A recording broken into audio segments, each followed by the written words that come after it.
Hi friends, welcome back to BA tutorial. ഇന്ന് ഞാൻ നിങ്ങൾക്ക് മുന്നിലെത്തിയേക്കുന്നത് സോഷ്യൽ സയൻസിൻ്റെ ഒരു മോക്ക് ടെസ്റ്റുമായിട്ടാണ്. കാറ്റഗറി 3 സോഷ്യൽ സയൻസ് മെയിനായിട്ടുള്ളവർക്കും അതുപോലെ തന്നെ KTET 2 social science part attend ചെയ്യുന്നവർക്കും ഇനി സെറ്റ് സോഷ്യൽ സ്റ്റഡീസ് ചെയ്യുന്നവർക്കും ഒക്കെ ഉപകാരപ്രദമായിട്ടുള്ള ഒരു മോക്ക് ടെസ്റ്റ് ആയിരിക്കും ഇത്. അതുമല്ല, നമുക്കൊരു PSC എഴുതാൻ പോവുകയാണെന്നുണ്ടെങ്കിൽ കുറച്ച് GKയും സോഷ്യൽ സയൻസുമായിട്ട് റിലേറ്റ് ചെയ്ത കണ്ടൻറ്റൊക്കെ പഠിക്കണമെന്ന് തോന്നിയാലും ഈ വീഡിയോ ഉപകാരപ്രദമാവും. അപ്പോൾ സോഷ്യൽ സയൻസുകാർക്ക് മാത്രമല്ല എല്ലാവർക്കും ഉപകാരപ്പെടുന്ന ഒരു കണ്ടൻറ്റാണല്ലോ സോഷ്യൽ സയൻസ്. അപ്പോൾ നമ്മുടെ മോക്ക് ടെസ്റ്റിലേക്ക് പോവുകയാണ്. അതിനു മുന്നേ എൻ്റെ ഈ ചാനൽ നിങ്ങൾ ആദ്യമായിട്ടാണ് കാണുന്നത് എന്നുണ്ടെങ്കിൽ ഒന്ന് സബ്സ്ക്രൈബ് ചെയ്ത് കാണണേ. അതുപോലെ തന്നെ നിങ്ങൾക്കിത് ഇഷ്ടപ്പെട്ടു എന്നുണ്ടെങ്കിൽ ലൈക്ക് ചെയ്യാനും നിങ്ങളുടെ ഫീഡ്ബാക്കുകൾ കമൻറ്റ് ചെയ്യാനും, ഇത് നിങ്ങൾക്ക് ഇഷ്ടപ്പെട്ടു എന്നുണ്ടെങ്കിലും യൂസ്ഫുൾ ആയെന്നുണ്ടെങ്കിലും നിങ്ങളുടെ ഫ്രണ്ട്സിന് ഷെയർ ചെയ്യാനും മറക്കരുത്. അപ്പോൾ നമ്മുടെ മോക്ക് ടെസ്റ്റിലേക്ക് പോയാലോ. 55 മാർക്കിൻ്റെ മോക്ക് ടെസ്റ്റായിട്ടാണ് ഞാനിത് സെറ്റ് ചെയ്തേക്കുന്നത്. ഇതിലൊരു എക്സ്ട്രാ ഒരു 3-4 ക്വസ്റ്റ്യൻസ് ഉണ്ടായിരുന്നു, അതുകൂടി ഞാൻ ഇതിനകത്ത് ആഡ് ചെയ്തിട്ടുണ്ട്. അപ്പോൾ മൊത്തം 55 ചോദ്യങ്ങൾ അടങ്ങുന്ന സോഷ്യൽ സയൻസിൻ്റെ ക്വസ്റ്റ്യൻസ് ആണുള്ളത്. ഇതിലെ പെഡഗോഗി പാർട്ട് നെക്സ്റ്റ് വീഡിയോ ആയിട്ട് അപ്ലോഡ് ചെയ്യും. അപ്പോൾ നമ്മുടെ മോക്ക് ടെസ്റ്റിലേക്ക് പോവുകയാണ്. എല്ലാവരും റെഡി ആയിട്ടിരിക്കുക. പോയിൻറ്റ്സ് എഴുതിയെടുത്ത് പഠിക്കാൻ റെഡി ആയിട്ട് വേണം ഇരിക്കാൻ. അപ്പോൾ നമ്മുടെ മോക്ക് ടെസ്റ്റിലേക്ക് പോകുന്നു. ചോദ്യം 1. Which among the following was not a feature of Harappan culture? Agriculture, domestication of animals, craft production, use of iron tools.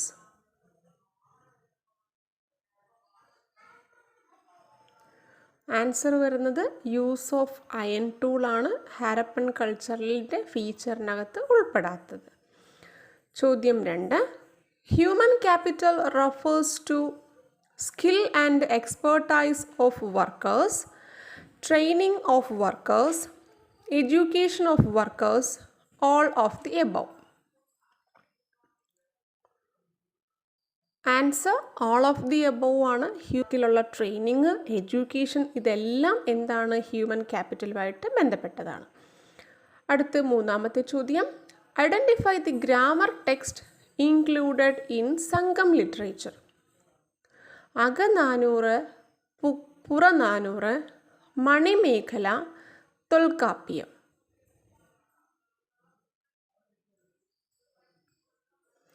Answer തൊൽക്കാപ്പിയമാണ് സംഗം ലിറ്ററേച്ചറിലെ ഗ്രാമർ ടെക്സ്റ്റ് ബുക്കായിട്ട് വരുന്നത് കേട്ടോ.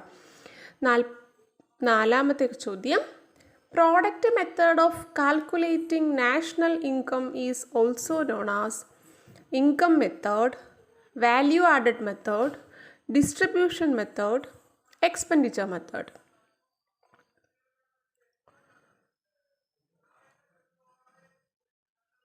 ആൻസർ വരുന്നത് വാല്യൂ ആഡഡ് മെത്തേഡാണ് കേട്ടോ. പ്രോഡക്റ്റുകളുടെ വില കൂട്ടി നമ്മൾ നാഷണൽ ഇൻകം കണക്കാക്കുന്നതാണ് പ്രോഡക്റ്റ് മെത്തേഡ്.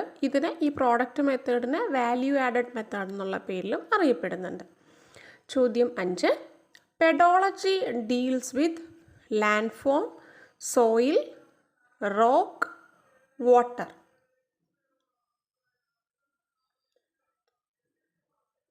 ആൻസർ സോയിലാണ്. പെഡോളജിയുമായിട്ട് ബന്ധപ്പെട്ടത് സോയിലാണ്. ഇനി ലാൻഡ് ഫോമുമായിട്ടാണെങ്കിലോ അത് ജിയോമോർഫോളജിയാണ്. Study of land forms. അത് കഴിഞ്ഞിട്ട് റോക്കുകളെ കുറിച്ചിട്ടുള്ളതാണെങ്കിൽ അത് പെട്രോളജിയാണ്. വെള്ളത്തെക്കുറിച്ചുള്ള പഠനമാണെന്നുണ്ടെങ്കിൽ അത് ഹൈഡ്രോളജി. വാട്ടറിനെ കുറിച്ചുള്ള പഠനമാണെങ്കിൽ അത് ഹൈഡ്രോളജി. അപ്പോൾ ഓക്കെയാണല്ലോ. Hydrology water, petrology rock, pedology soil, land form geomorphology. Clear ആണല്ലോ. ഇനി അടുത്ത 6-ാമത്തെ ചോദ്യം. Which among the following is a major green house gas? Oxygen, nitrogen, carbon dioxide, argon.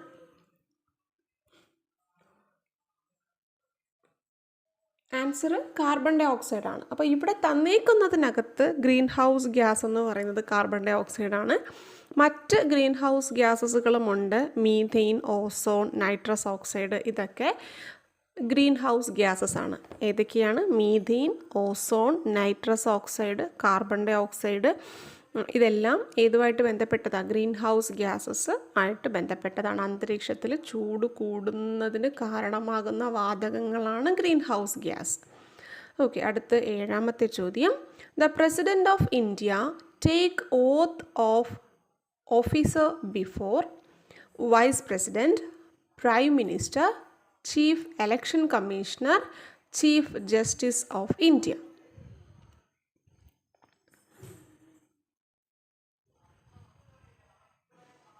Answer ചെയ്താ ചീഫ് ജസ്റ്റിസ് ഓഫ് ഇന്ത്യ ആണ്. അതായത് supreme കോടതി chief ജസ്റ്റിസിൻ്റെ മുമ്പിലാണ് പ്രസിഡന്റ് സത്യപ്രതിജ്ഞ ചൊല്ലുന്നത്. ഓക്കെ, അടുത്ത 8ാമത്തെ ചോദ്യം.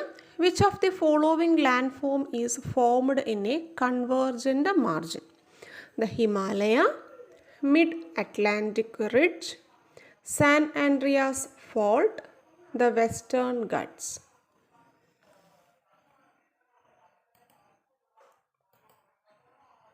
ആൻസർ ഹിമാലയയാണ്. ഹിമാലയയാണ് കൺവേർജൻ്റ് മാർജിൻ്റെ രൂപം. അത് കഴിഞ്ഞിട്ടുണ്ടായ രൂപം എന്ന് പറയുന്നത്. കൺവേർജൻ്റ് മാർജിൻ എന്ന് വെച്ചാൽ എന്താണ്? നമ്മൾ നേരത്തെ പറഞ്ഞിട്ടുണ്ട്, 2 പ്ലേറ്റുകൾ തമ്മിൽ അടുത്തേക്ക് മൂവ് ചെയ്ത് വരുന്നതാണ് കൺവേർജൻ്റ്. അകലേക്കാണെന്നുണ്ടെങ്കിൽ അത് ഡൈവേർജൻ്റ് ആണ് എന്ന് നമ്മൾ പറഞ്ഞു. ഇനി ഒരസ് നീങ്ങുകയാണെന്നുണ്ടെങ്കിൽ അത് ട്രാൻസ്ഫോം മാർജിനുമാണെന്ന് പറഞ്ഞു. ഇപ്പോൾ ഇവിടെ പറയുന്ന 2 പ്ലേറ്റുകൾ തമ്മിൽ കൂട്ടിമുട്ടുകയാണ്. ഈ കൂട്ടിമുട്ടുന്നതിൻ്റെ ഫലമായിട്ടാണ് മടക്കു പർവ്വതങ്ങൾ, ഫോൾഡ് മൗണ്ടൻസ് രൂപം കൊള്ളുന്നത്. ഇതിൻ്റെ ഉദാഹരണമാണ് ഹിമാലയ. ഇനി 9ാമത്തെ ചോദ്യം. Who publishes human development index? World bank, UNDP, world economic forum, IMF.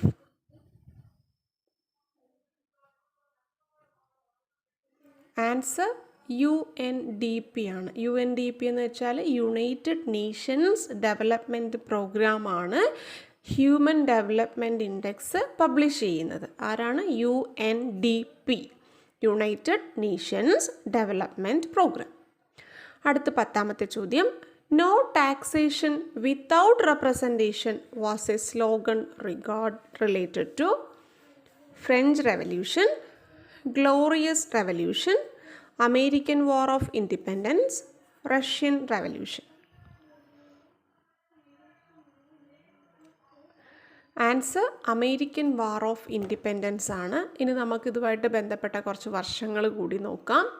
French revolution ആണെന്നുണ്ടെങ്കിൽ അത് 1789 ആണ്. 1789 ഗ്ലോറിയസ് റെവല്യൂഷൻ 1688. ഇംഗ്ലണ്ടിലെ റെവല്യൂഷനെയാണ് ഗ്ലോറിയസ് റെവല്യൂഷൻ എന്നറിയപ്പെടുന്നത്. അടുത്തിനി അമേരിക്കൻ വാർ ഓഫ് ഇൻഡിപെൻഡൻസ് ഉണ്ട്. അത് 1775. അമേരിക്കൻ വാർ ഓഫ് ഇൻഡിപെൻഡൻസിലാണ് നോ ടാക്സേഷൻ വിത്തൗട്ട് റെപ്രസെൻറ്റേഷൻ, പ്രാതിനിധ്യമില്ലാതെ നികുതിയില്ല എന്നുള്ള സ്ലോഗൻ. റഷ്യൻ റെവല്യൂഷൻ ആണെന്നുണ്ടെങ്കിൽ അത് 1917. Russian revolution 1917. അടുത്ത് 11ാമത്തെ ചോദ്യം. The financial year in India starts from January 1st to December 31st, April 1st to March 31st, January 16th to December 15th, April 16th to March 15. Answer നമുക്കറിയാം. April 1st to March 31st. April 1 മുതൽ March 31 വരെയാണ് ഒരു സാമ്പത്തിക വർഷം, ഒരു financial year. 12ാമത്തെ ചോദ്യം. Who wrote the book poverty and un-British rule in India? Dadabhai Naoroji, WC Banerjee, RC Dutt, Jawaharlal Nehru.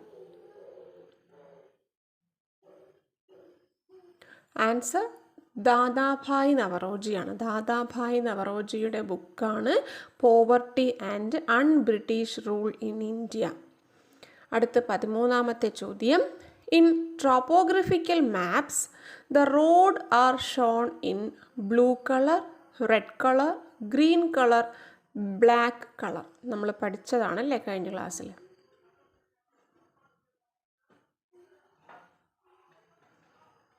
Answer ചെയ്താ നമ്മൾ പഠിച്ചില്ലല്ലോ റോഡിൻ്റെ കളർ ഇല്ലേ?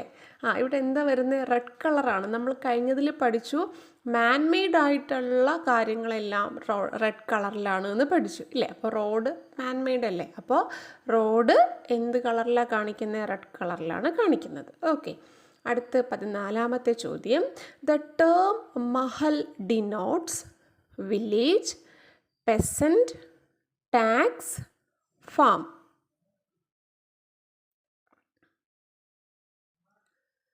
ആൻസർ വില്ലേജ് ആണ് കേട്ടോ. മഹൽ എന്ന് വെച്ചാൽ വില്ലേജ് എന്നാണ് അർത്ഥമാക്കുന്നത്. അടുത്ത് 15ാമത്തെ ചോദ്യം. The minimum age prescribed for becoming A member of local self government in India: 18 years, 25 years, 21 years, 30 years.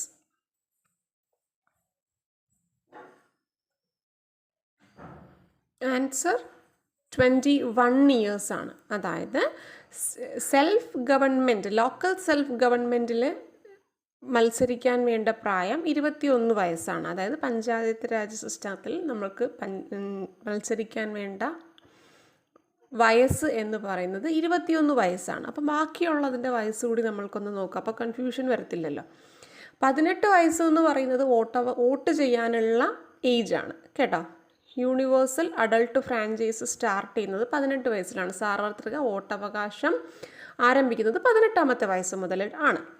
അടുത്ത് 25 വയസ്സാണെങ്കിൽ അത് ലോക്സഭാ ഇലക്ഷനും ലെജിസ്ലേറ്റീവ് അസംബ്ലി, നമ്മുടെ നിയമസഭയിലേക്ക് മത്സരിക്കുന്നില്ലേ, അതിലേക്കുള്ള വയസ്സും 25 വയസ്സാണ്. ഒന്നുകൂടി, ലോക്സഭയിലേക്ക് മത്സരിക്കാനുള്ളതും ലെജിസ്ലേറ്റീവ് അസംബ്ലി, നമ്മുടെ നിയമസഭയിലേക്ക് മത്സരിക്കാനുള്ളതുമായ കുറഞ്ഞ യോഗ്യത 25 വയസ്സാണ്.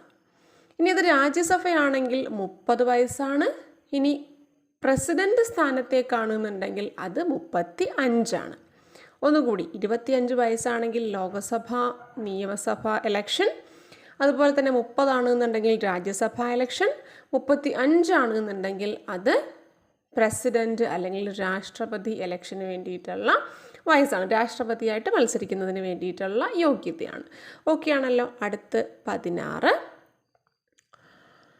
Kwame Nkrumah belonged to the country of Ghana, Kenya, Nigeria, Yugoslavia.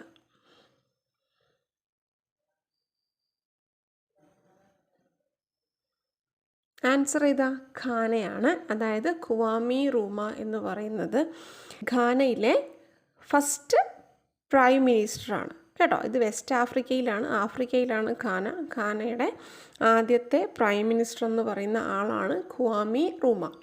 Okay, clear ആണല്ലോ. അടുത്ത 17ാമത്തെ ചോദ്യം. The actual distance between place on a map can be calculated based on direction, scale, signs, contour.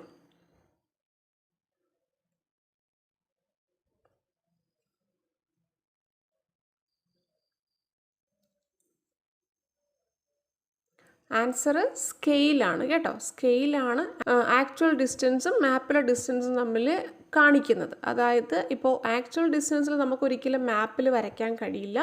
മാപ്പിൽ വരച്ചതിന് ശേഷം സ്കെയിൽ അടയാളപ്പെടുത്തും. ഇതിൽ കാണിക്കുന്ന ഒരു സെൻറ്റിമീറ്റർ എത്ര അളവിന് തുല്യമാണ് എന്ന് കാണിക്കുന്നത് സ്കെയിൽ ഉപയോഗിച്ചിട്ടാണ്. അപ്പോൾ actual distance between place on a map can be calculated based on സ്കെയിലാണ്. ഓക്കെ, ക്ലിയർ ആണല്ലോ. അടുത്ത് 18ാമത്തെ ചോദ്യം.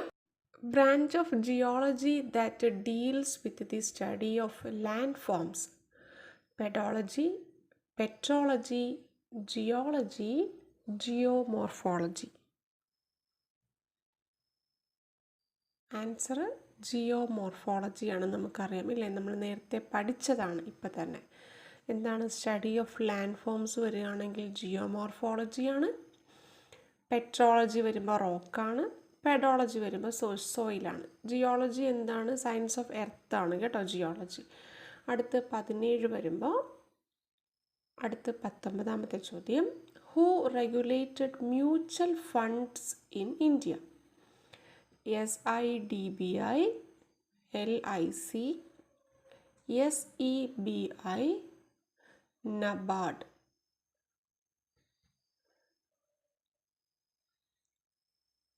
ആൻസർ SEBI, SEBI ആണ്. The Securities and Exchange Board of India, SEBI എന്നറിയപ്പെടുന്ന The Securities and Exchange Board of India ആണ് mutual ഫണ്ടുകൾ regulate ചെയ്യുന്നത് ഇന്ത്യയിൽ. ഓക്കെ, അടുത്ത 20ാമത്തെ ചോദ്യം. One vision, one identity, one community is the motto of ASEAN, APEC, SAARC, Arab League.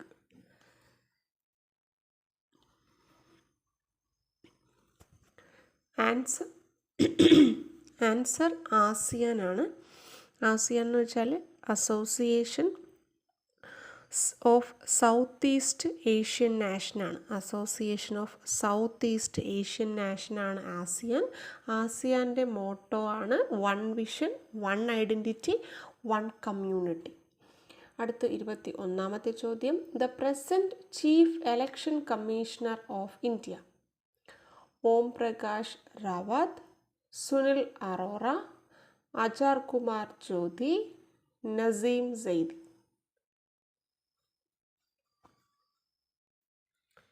Answer Sunil അറോറയാണ്. സുനിൽ അറോറയാണ് ഇപ്പോഴത്തെ election commissioner, chief election commissioner.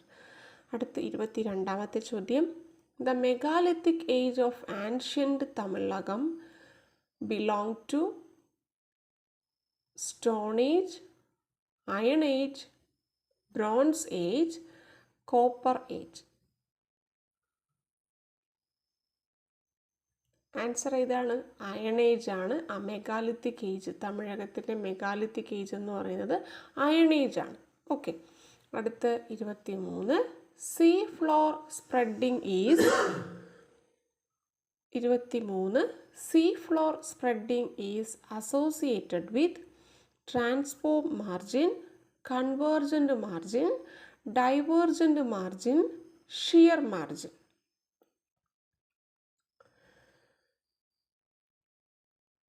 Answer divergent margin ആണ്. അതായത് രണ്ട് ഫലകങ്ങൾ തമ്മിൽ ഡൈവേർജ് ചെയ്യുമ്പോഴാണ് എന്തുണ്ടാകുന്നത്, സീ ഫ്ലോറുകൾ ഉണ്ടാകുന്നത് കേട്ടോ. കടൽ തറകൾ ഉണ്ടാകാൻ കാരണം രണ്ട് ഫലകങ്ങൾ തമ്മിൽ എന്ത് ചെയ്യുന്നു, ഡൈവേർജായി പോകുന്നതാണ്. ഇതിൻ്റെ ഫലമായിട്ടാണ് സീ ഫ്ലോർ രൂപം കൊള്ളുന്നത്. അടുത്ത 24. The plain formed by the deposition of river Indus and its tributaries. Marusthali Bagar plain, Ganga plain, Assam plain, Punjab Haryana plain.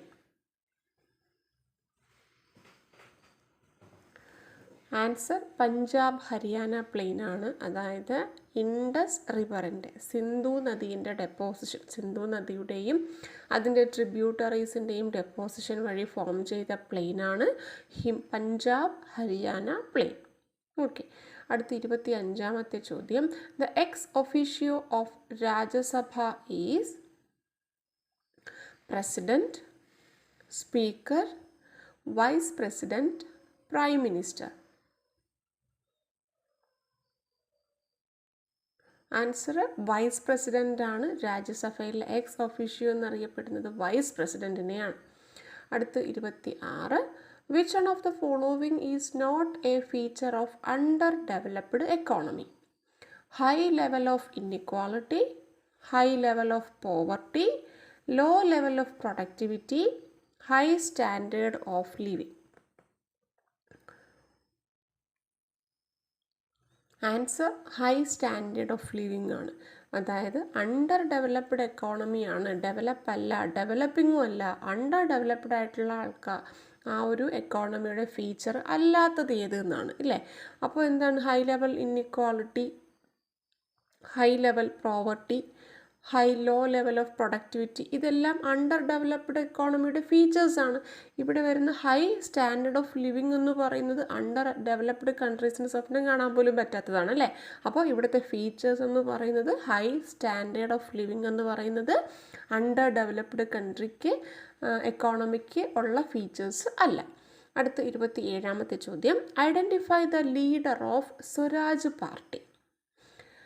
CR Das, C Rajagopalachari, Jawaharlal Nehru, Jayaprakash Narayanan. Answer CR ദാസാണ്. CR ദാസാണ് സ്വരാജ് പാർട്ടിയുടെ ലീഡർ.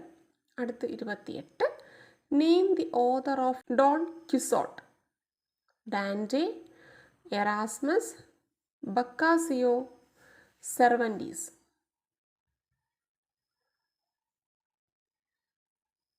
ആൻസർ സെർവാൻറ്റീസിൻ്റെയാണ് ഡോൺ ക്വിക്സോട്ട് എന്ന് പറയുന്ന പുസ്തകം. അടുത്ത 29, the 0 degree longitude is also known as international date line, equator, Greenwich Meridian, arctic circle. ലോഞ്ചിറ്റ്യൂഡാണ് അല്ലേ. 0 ഡിഗ്രി ലോഞ്ചിറ്റ്യൂഡിനെ അറിയപ്പെടുന്ന പേരാണ് ഗ്രീൻവിച്ച് മെറിഡിയൻ, അല്ലെങ്കിൽ പ്രൈം മെറിഡിയൻ എന്നറിയും, ഗ്രീൻവിച്ച് മെറിഡിയൻ എന്നും അറിയപ്പെടുന്നുണ്ട് കേട്ടോ. അപ്പോൾ 0 ഡിഗ്രി ലാറ്റിറ്റ്യൂഡ് ആണെങ്കിലോ അത് ഇക്വേറ്റർ ആണ്. അടുത്ത് 30ാമത്തെ ചോദ്യം, who was the leader of first war of Indian independence in 1857 at Faizabad. Tantia Tope, Nana Sahib, Maulvi Ahmadullah, Bahadur Shah second. Answer ഇതാ വരുന്നത്. ഓക്കെ, മൗലവി അഹമ്മദുള്ളയാണ് ഇന്ത്യൻ ഇൻഡിപെൻഡൻസ് എന്നറിയപ്പെടുന്ന 1857 റിവോൾട്ടിൽ ഫൈസാബാദിൻ്റെ ലീഡറായിരുന്നത് മൗലവി അഹമ്മദുള്ളയാണ്. അടുത്ത് 31ാമത്തെ ചോദ്യം, the head quarters of southern railway is Chennai, Thiruvananthapuram, Palakkad, Coimbatore. Answer Chennai ആണ് ഇല്ലേ. സദേൺ റെയിൽവേയുടെ ഹെഡ് ക്വാർട്ടേഴ്സ് എന്നറിയപ്പെടുന്നത് ചെന്നൈയാണ്. 32ാമത്തെ ചോദ്യം, the Kurichya revolt was held in 1821, 1921, 1820, 1812. Answer 1812 ആണ്. Kurichya revolt 1812 The provision of a federal system with a strong central government of Indian Constitution is borrowed from Canada, Australia, South Africa, Ireland.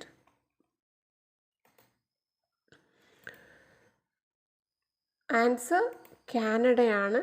അതായത് കാനഡയിൽ നിന്നാണ് Indian കോൺസ്റ്റിറ്റ്യൂഷൻ്റെ federal system കടം കൊണ്ടേക്കുന്നത്.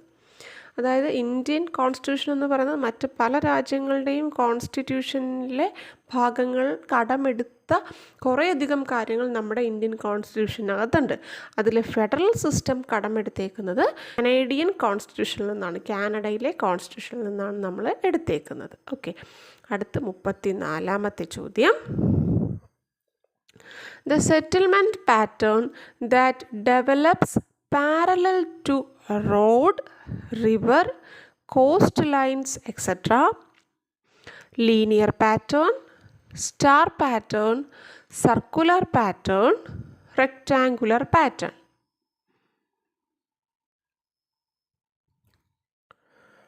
Answer ഇതാ linear pattern ആണ്. അതായത് റോഡിൻ്റെയും റിവറിൻ്റെയും ഒക്കെ പാരലായിട്ട് ചെയ്യുന്ന സെറ്റിൽമെൻറ്റ് പാറ്റേണിന് ലീനിയർ പാറ്റേൺ എന്നാണ് അറിയപ്പെടുന്നത്. ഓക്കെ, അടുത്ത് 35ാമത്തെ ചോദ്യം, which of the following economic activity comes under the secondary sector? Insurance, manufacturing, tourism, agriculture. Answer manufacturing ആണ് അല്ലേ. സെക്കൻഡറി സെക്ടർ എന്ന് പറയുമ്പോൾ മാനുഫാക്ചറിങ്ങിൽ വരികയാണ്. ടെർഷറി സെക്ടറിനകത്ത് വരുന്നതാണ് ടൂറിസവും ഇൻഷുറൻസും. പ്രൈമറി സെക്ടറിനകത്ത് വരുന്നതാണ് അഗ്രികൾച്ചർ. അടുത്ത 36ാമത്തെ ചോദ്യം, in the central administration of Delhi sultanate the official called mamalik was in charge of revenue, military, judiciary, correspondence.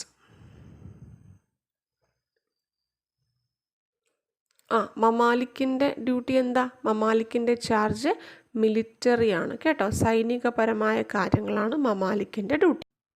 അങ്ങനെയെങ്കിൽ ബാക്കി കൂടി നമുക്ക് നോക്കാം. അതായത് ഡൽഹി സുൽത്താൻസിൻ്റെ പീരീഡിൽ സെൻട്രൽ അഡ്മിനിസ്ട്രേഷൻ ചെയ്തിരുന്ന മറ്റുള്ളവരെ കുറിച്ചിട്ടാണ്.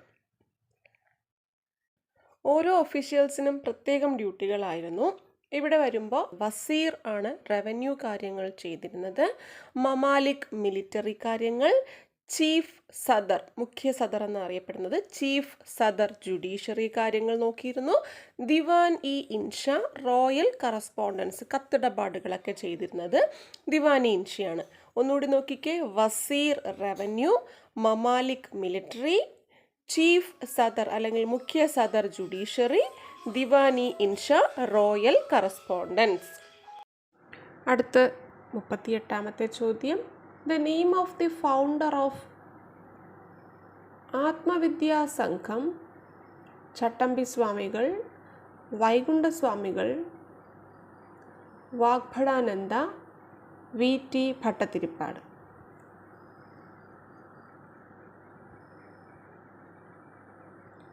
ആത്മവിദ്യാ സംഘം കണ്ടുപിടിച്ചതാരാണ്? ആത്മവിദ്യാ സംഘത്തിൻ്റെ ഫൗണ്ടറാണ് വാഗ്ഭടാനന്ദ.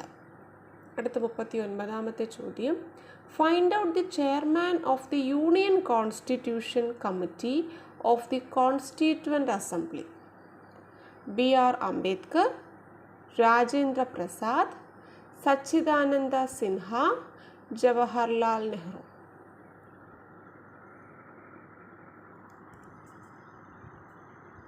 ജവഹർലാൽ നെഹ്റു ആണ്. ഇവിടെ നോക്കിക്കേ, the chairman of union constitution കമ്മിറ്റിയാണ്. കോൺസ്റ്റിറ്റ്യുവൻ്റ് അസംബ്ലിയുടെ യൂണിയൻ കോൺസ്റ്റിറ്റ്യൂഷൻ കമ്മിറ്റി ചെയർമാനാണ് ജവഹർലാൽ നെഹ്റു. അപ്പോൾ തിരിഞ്ഞു പോകരുത്, കോൺസ്റ്റിറ്റ്യുവൻ്റ് അസംബ്ലിയുടെ ചെയർമാനാണെന്ന് ചോദിച്ചാൽ അത് ആര് പറയും? അത് ഡോക്ടർ BR അംബേദ്കർ ആണ് കേട്ടോ. കോൺസ്റ്റിറ്റ്യുവൻ്റ് അസംബ്ലിയുടെ ചെയർമാൻ ഡോക്ടർ BR അംബേദ്കർ ആണ്. എന്നാൽ കോൺസ്റ്റിറ്റ്യുവൻ്റ് അസംബ്ലിയുടെ പ്രസിഡന്റ് ആരാന്ന് ചോദിച്ചാൽ അത് ഡോക്ടർ രാജേന്ദ്ര പ്രസാദാണ്. ഡോക്ടർ രാജേന്ദ്ര പ്രസാദാണ് പ്രസിഡൻറ്റ്. അപ്പോൾ പി വെച്ച് ഓർമ്മിച്ചാൽ മതി. പ്രസിഡൻറ്റ് രാജേന്ദ്ര പ്രസാദിൻ്റെ അപ്പോൾ പിയും വെച്ച് ആലോചിച്ചിട്ട് അത് ഓർമ്മിച്ച് വെച്ചേക്കുക, തിരിഞ്ഞു പോകരുത്. പ്രസിഡൻ്റ് ആണെന്നുണ്ടെങ്കിൽ P ഉണ്ട്, രാജേന്ദ്ര പ്രസാദ്. ഇനി ചെയർമാൻ ആണെന്നുണ്ടെങ്കിൽ ഡോക്ടർ BR അംബേദ്കർ ആണ്. ഇനി ഇവിടെ ചോദിച്ചേക്കുന്നത് എന്താണ്? Chairman of the union constituent committee of the constituent assembly. Constituent അസംബ്ലിയിലെ യൂണിയൻ കോൺസ്റ്റിറ്റ്യൂഷൻ കമ്മിറ്റി ചെയർമാൻ ആരാണ് എന്നുള്ളതാണ്. അതായപ്പോൾ അതാരായി? ജവഹർലാൽ നെഹ്റു. അടുത്ത് 40ാമത്തെ ചോദ്യം, the crust and the upper part of the mantle is together known as mesosphere, asthenosphere, lithosphere, ബാരിസ്ഫിയർ.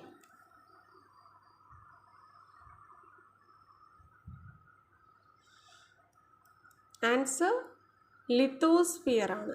അതായത് ക്രസ്റ്റും upper മാൻഡിലും കൂടി ചേർന്ന ഭാഗമാണ് ലിത്തോസ്ഫിയർ. അതാണ് ശിലാമണ്ഡലങ്ങൾ. ഈ ലിത്തോസ്ഫിയർ എന്തിന് മുകളിലാണ് കാണപ്പെടുന്നത്? അസ്തനോസ്ഫിയറിന് മുകളിലാണ് കാണപ്പെടുന്നത്. അസ്തനോസ്ഫിയർ എന്ന് വെച്ചാൽ സെമി ലിക്വിഡ് ഫോമിലുള്ളതാണ്, അത് അസ്തനോസ്ഫിയർ ആണ്. ഈ അസ്തനോസ്ഫിയറിന് മുകളിലാണ് ലിത്തോസ്ഫിയർ കാണപ്പെടുന്നത്.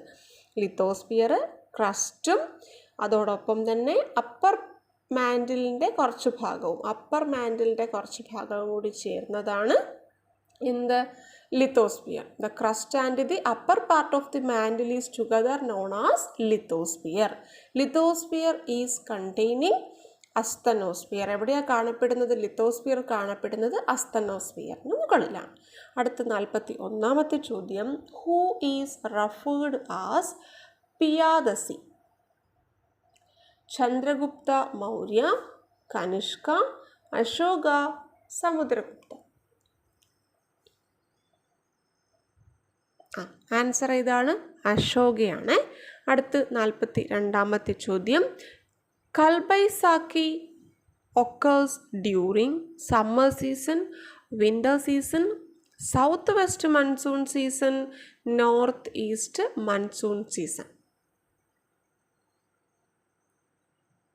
കൈബസാക്കി എന്ന് പറയുന്നത് ഒരു കാറ്റ്, മിന്നൽ, മഴ എന്ന് പറയുന്ന എല്ലാം കൂടി ചേർന്നൊരു ഫോമാണ്. അപ്പോൾ ഈ കൈബസാക്കി മാർച്ച് ഏപ്രിൽ ടൈമിലാണ് ഉണ്ടാകുന്നത്. അതുകൊണ്ട് തന്നെ ആൻസർ സമ്മർ സീസണിലാണ്. അടുത്ത 43. The chief kharif crop in India is wheat, vegetables, fruits, rice. Okay, answer ഏതാണ്? റൈസ് ആണ്. നമ്മൾ കഴിഞ്ഞ ക്ലാസ്സിൽ പഠിച്ചതാണ് അല്ലേ. ഖാരിഫ് ക്രോപ്പ് എന്ന് പറയുമ്പോൾ റൈസും, എന്നുള്ളത് റാബി ക്രോപ്പ് ആയാലോ അത് വീറ്റും ആയിരിക്കും. ഓക്കെ ആണല്ലോ. ഇനി സെയ്ദ് ക്രോപ്പ് ഉണ്ടെന്ന് നമ്മൾ പഠിച്ചിട്ടുണ്ട്. അടുത്ത് 44. Dharasana salt field is in Andhra Pradesh, Tamil Nadu, Orissa, Gujarat.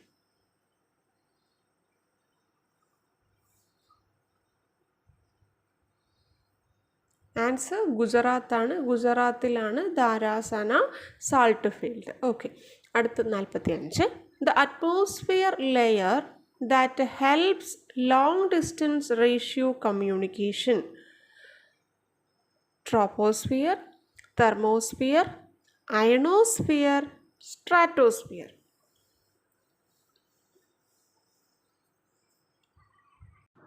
Answer ഏതാ? അയണോസ്ഫിയർ ആണ് ഇല്ലേ. അയണോസ്ഫിയർ ആണ് എന്താണ് റേഡിയോ കമ്മ്യൂണിക്കേഷന് വേണ്ടി ഹെൽപ്പ് ചെയ്യുന്നത്. അടുത്ത 46. The electricity agitation was held at Thrissur, Kozhikode, Ottapalam, Kannur. Answer തൃശ്ശൂരാണ്. തൃശ്ശൂരിൽ 1936 ഇലക്ട്രിസിറ്റി അജിറ്റേഷൻ ഹെൽഡ് ചെയ്തത്. അടുത്ത് 48. Fiscal policy refers to a policy of commercial bank, government finance, central bank, private bank.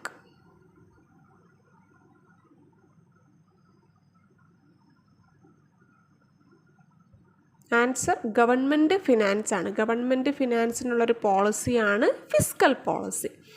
അടുത്ത് 49ാമത്തെ ചോദ്യം. Power of judiciary to examine the constitutional validity of laws passed by the parliament is rule of law, judicial review, judicial activism, judicial commission.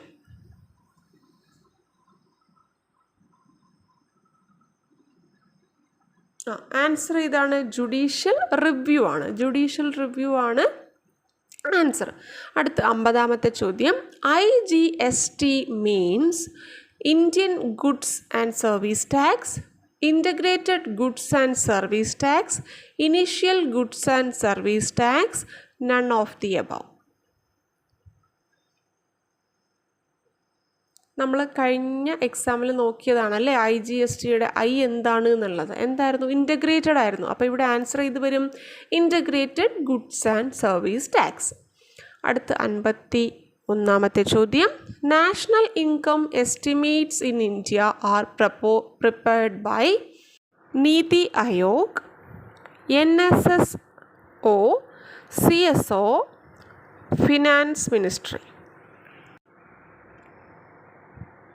Answer CSO ആണ്. CSO എന്ന് വെച്ചാൽ എന്താണ്? Central statistical ഓർഗനൈസേഷനാണ് CSO.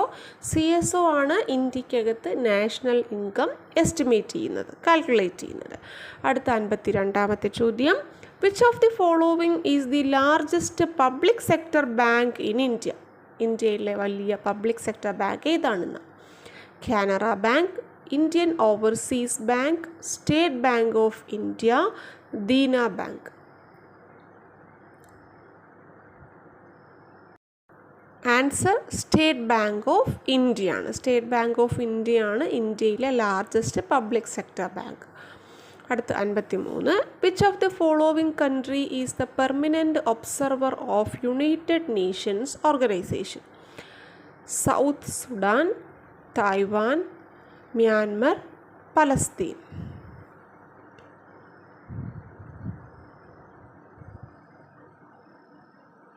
Answer പലസ്തീനാണ്. United nations ഓർഗനൈസേഷനകത്ത് സ്ഥിരമംഗമല്ലാത്ത permanent observer ആയിട്ടുള്ള കൺട്രിയാണ് Palestine.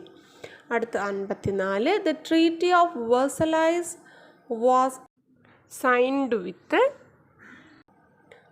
Italy, Germany, Spain, Turkey.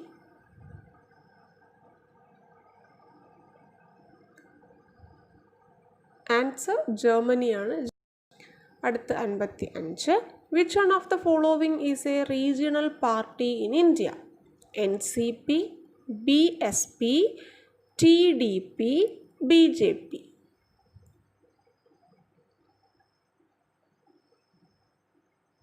Answer ഏതാ? TDP ആണ്. ക്വസ്റ്റ്യൻ ഒന്നുകൂടെ നോക്കിക്കേ. റീജിയണൽ പാർട്ടി ഏതെന്നാണ് ചോദിക്കുന്നത്. അതായത് ഒരു പ്രത്യേക സ്ഥലത്ത് മാത്രമുള്ള പാർട്ടി ഏതാണെന്നാണ് ചോദിച്ചത്. അപ്പോൾ ബാക്കിയുള്ള പാർട്ടികളുടെ ഫുൾ ഫോം നോക്കുമ്പോൾ നമുക്കറിയാം. NCP, നാഷണലിസ്റ്റ് കോൺഗ്രസ് പാർട്ടി, നമുക്കറിയാം ഓൾ ഇന്ത്യയിലുള്ളതാണ് ഇല്ലേ. അടുത്ത് BSP, ബഹുജൻ സമാജ് പാർട്ടി. അടുത്ത് TDP, തെലുഗു ദേശം പാർട്ടി. ഈ തെലുഗു ദേശം പാർട്ടിയാണ്, TDP ആണ് എന്ത് റീജിയണൽ പാർട്ടിയായിട്ട് വരുന്നത്. ഇങ്ങനെ നോക്കിക്കേ, BJP, ഭാരതീയ ജനതാ പാർട്ടി. അപ്പോൾ ഏതെങ്കിലും ഒരു പ്ലേസിൽ മാത്രമുള്ള റീജിയണൽ പാർട്ടി ഈ പറഞ്ഞതിൽ ഇവിടെയുള്ള ഓപ്ഷനകത്ത് TDP ആണ്. ഓക്കെ, അപ്പോൾ എന്താണ്? കോൺഗ്രസ് പാർട്ടിയുണ്ട്, ബഹുജൻ സമാജ് പാർട്ടിയുണ്ട്, ഭാരതീയ ജനതാ പാർട്ടിയുണ്ട്. ഇതെല്ലാം എന്തല്ല? റീജിയണൽ പാർട്ടിയല്ല, നാഷണൽ പാർട്ടീസാണ്. ഇവിടെ വരുമ്പോൾ റീജിയണൽ പാർട്ടിയായിട്ട് വരുന്നത് TDP മാത്രം. അടുത്ത ലാസ്റ്റ് ക്വസ്റ്റ്യൻ ആണ്, identify the ocean current in Pacific ocean?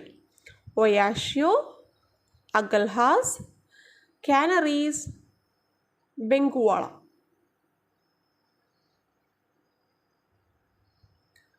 Answer ഇതാണ്, ഒയാഷ്യോ ആണ്. പസഫിക് ഓഷ്യനകത്തുള്ള പസഫിക് ഓഷ്യൻ കറണ്ടാണ് ഒയാഷ്യോ. ഒയാഷ്യോ മാത്രമല്ല, മറ്റ് ചില കറണ്ടുകൾ കൂടി പസഫിക് ഓഷ്യനുമായിട്ട് ബന്ധപ്പെട്ട് വരുന്നുണ്ട്. അതേതൊക്കെയാണെന്ന് പറഞ്ഞുതരാം.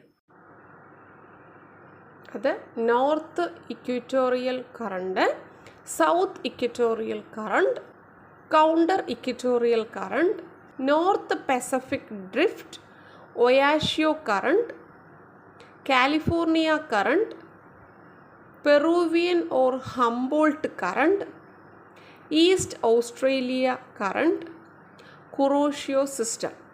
ഇതെല്ലാം പസഫിക് ഓഷ്യനകത്തുള്ള ഓഷ്യൻ കറണ്ടുകളാണ്.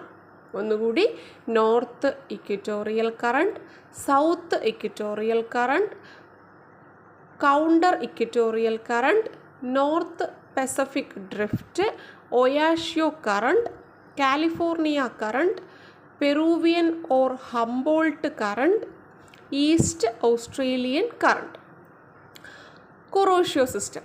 അപ്പോൾ ഇതെല്ലാം എന്തുമായിട്ട് ബന്ധപ്പെട്ടതാണ്? പസഫിക് ഓഷ്യൻ്റെ ഓഷ്യൻ കറണ്ടുമായിട്ട് ബന്ധപ്പെട്ടതാണ്.